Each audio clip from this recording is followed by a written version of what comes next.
This is week 2 of the winter trimester of 2018. So last week with my figure drawing, I finished up the transfer drawing for it. So this week I start painting the figure. So I take my drawing and I transfer it onto my canvas. And so how I do that is I have my transfer drawing and I take tracing paper, I put it over the drawing and over the the big lines that make up the figure. I'll take a marker and trace it onto the tracing paper, take the tracing paper off, flip it to the reverse side, and I will take really soft charcoal. I like using the Nitrum charcoal, that's the yellow sticks, because it's really soft, and I will trace over the back of those marker outlines. And then I take the tracing paper, I put it and position it where I want it on my canvas, and I tape it up to my canvas, and then I will take really hard charcoal. I like to use the Nitrum H's, the blue ones, and I will then trace those marker outlines. So then my hard piece of charcoal is pushing on the soft charcoal onto the canvas. So once I get that all traced up, I'll take the tracing paper off, and then there's a nice charcoal outline of the figure on my canvas. And so then what I like to do is I want to lock in the drawing onto my canvas because the charcoal can rub off pretty easily, which is why I like to use charcoal to transfer rather than paint, because I like how you can move that charcoal line around pretty easily.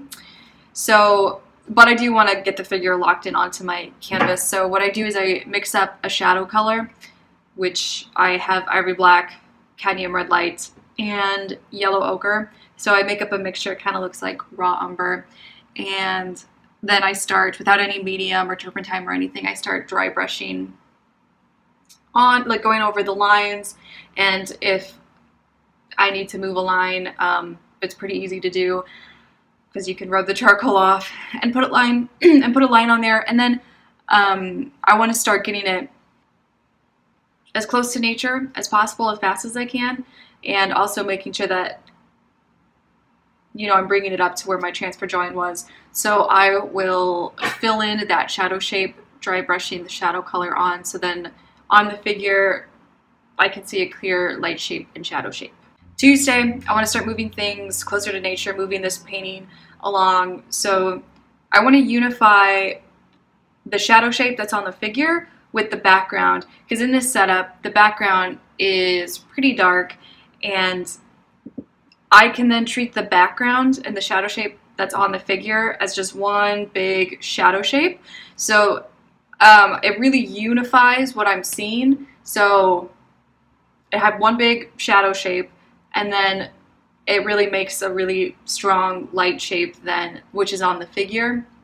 So doing that and unifying things as much as possible, it really tells the story that I want to tell of the painting, which is it being a figure study. So there's not too much attention on things that are happening on the background, or it doesn't even it just makes it look more atmospheric as well, keeping it really one huge shadow shape and then one light shape on the figure, so it's not, the painting's not getting dissected up.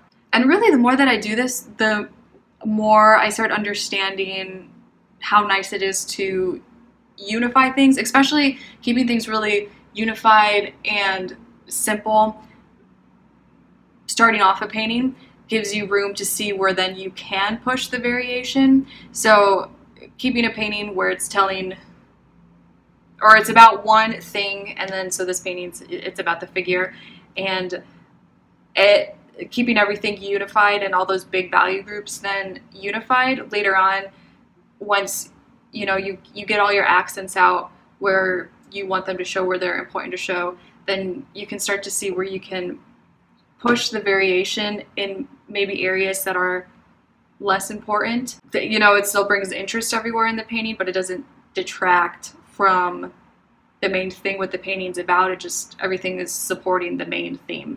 And so for this situation with this painting, definitely is one big shadow shape, so I can treat the shadow shape on the figure and the background pretty much as one, and then I can treat the light shape on the figure as one. And then with this painting, the blue of the model's hair and then also the robe that she's sitting on stand out as well. So I'm trying to keep things simplified. Like you see the the blue accents in the painting, the light shape, and the shadow shape. So I mix up a shadow shape that is for the figure, and that's all my, pretty much all my colors are into that except for white. And then the background is slightly different. It's super similar to the shadow shape that's on the figure, but I do add a little bit of white into it.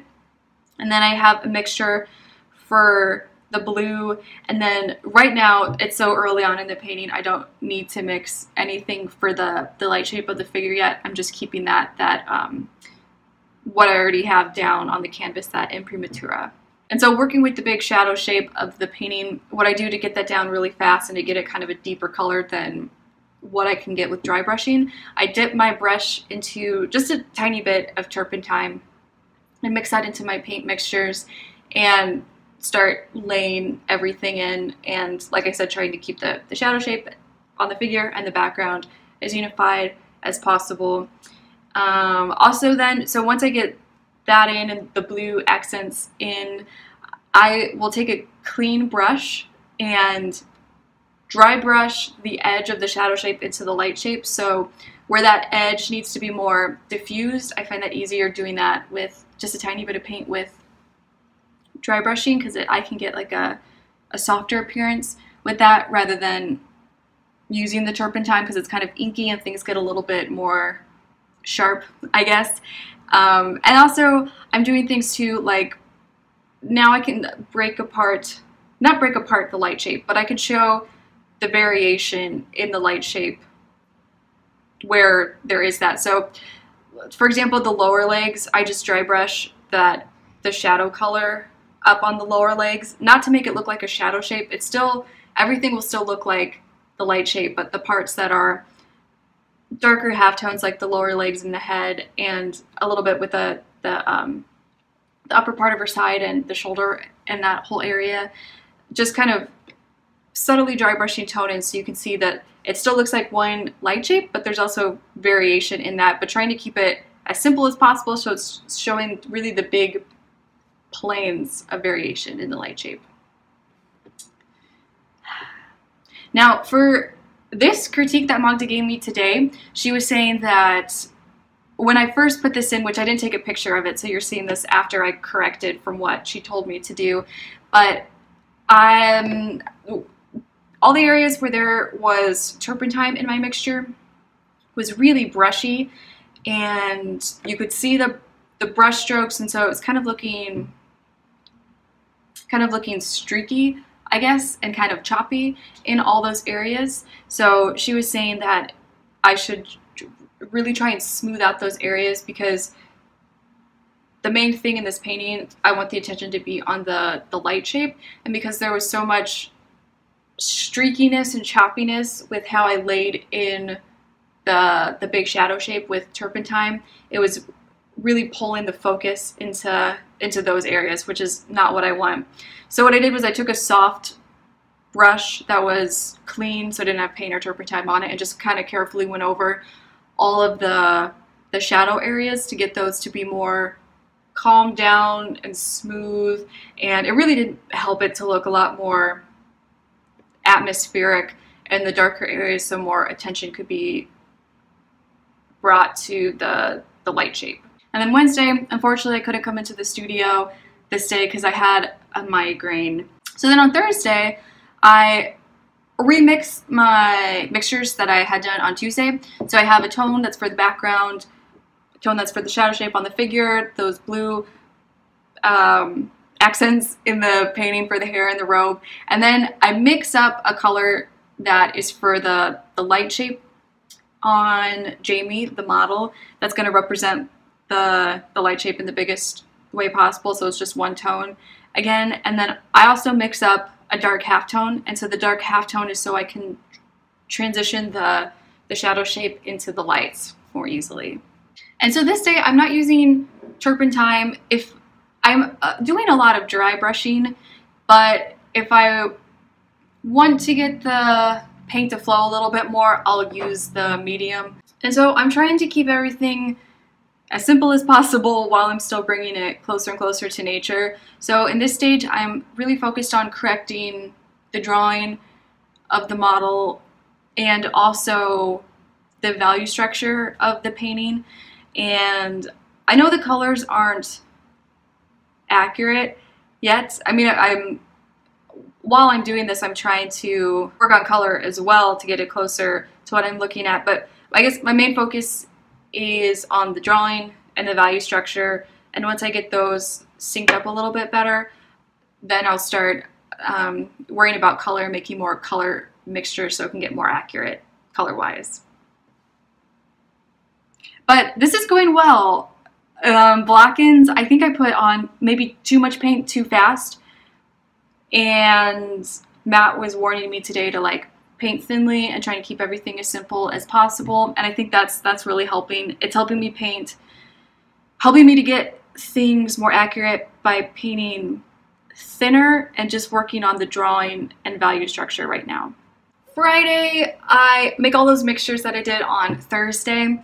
And Magda said that the furthest thing behind my painting is the head and her shoulder and arms, which I agree with. So I start working on those, getting them to be more accurate drawing and value wise as well. And so by the end of this week, so it's been 2 weeks working with Jamie, and she is really consistent now pretty much with how she's holding her body. It does move around a little bit as seated poses do, but I feel like I'm starting to get used to how she moves, and I feel like I'm getting her body to really work well with all the parts of the body in my painting. The one thing that I have noticed is that she's now kind of consistently has her head up a little bit more, and so I think I want to lift her head up in my painting, but I ran out of time to do that this week, so if I do that, I'll have to do it next week. And now for my still life. So my goal was to get the still life done in 2 weeks, and this is the second week, and I didn't make my goal, but I'm pretty close to having it finished. I think maybe 1 or 2 more days and I should get it finished.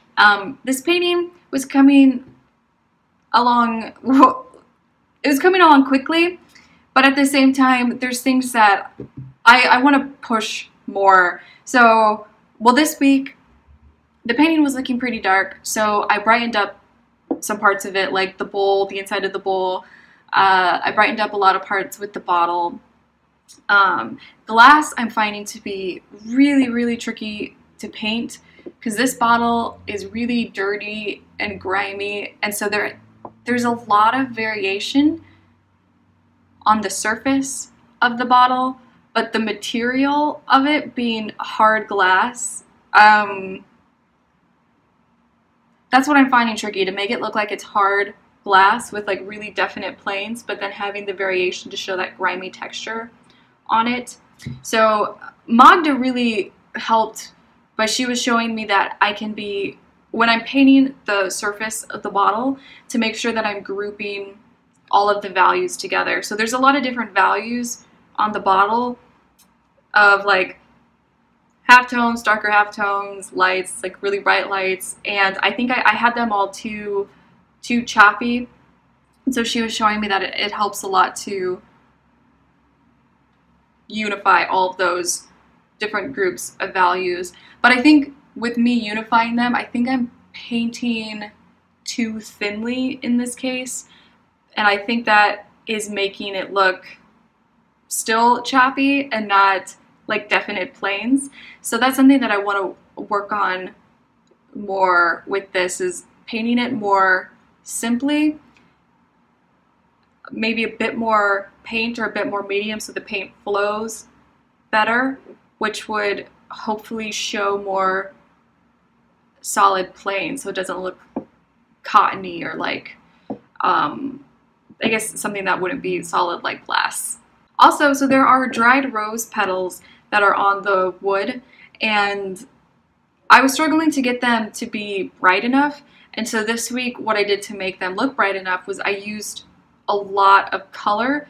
So to make them look bright, instead of adding a lot of white, I was adding a lot of pure color. So a lot of, I had genuine Naples light, cadmium yellow, yellow ochre, the cadmium red, and alizarin crimson. So I was using a lot of those without adding white to it, which from a distance really did make them look really bright. But then when you got up to it, Magda pointed out that when you get up to it, they don't look like dried rose petals, because dried rose petals wouldn't have that vibrant of color. And also I was just more, I guess, going for the effect from far away. So when you get up to it, it also doesn't look like dried rose petals drawing wise either. So I calmed down the colors on them, and I think it helped. It definitely helps them to look more like dried rose petals, but I don't think at the same time they don't really look like dried rose petals when you're up to it. So I want to work on that. I think I'll get that focusing on drawing value and color. The wood, I'm pretty happy with. I'm pretty happy with the base. I think there's not too many issues with it, so I'm focusing on different things. Another thing that I want to work on is the background. So the background was looking too dull, so I made it a really vibrant red, but then it was too saturated. So I grayed it down in areas while putting in the pattern of the carpet that's back there, but I think I grayed it down too much. So I want to do another pass over it to bring out the reds a little bit more, but make sure that they're grayed down enough as well. Magda was saying also that instead of focusing on the pattern that's back there, instead of focusing on the pattern, just to look at color shifts and temperature shifts back there. So when I redo the background, that's what I'm going to focus on. And then for extras for the week, on Monday, some of the students and we went to the Chicago Civic Symphony. And so here's my sketchbook from the symphony. There was a lecture beforehand where someone was talking about the music that was playing. So this was during the lecture, people listening. And then at the symphony, we were in this balcony area, and so the symphony was directly below us. So this was across, so you could see people looking down the balcony.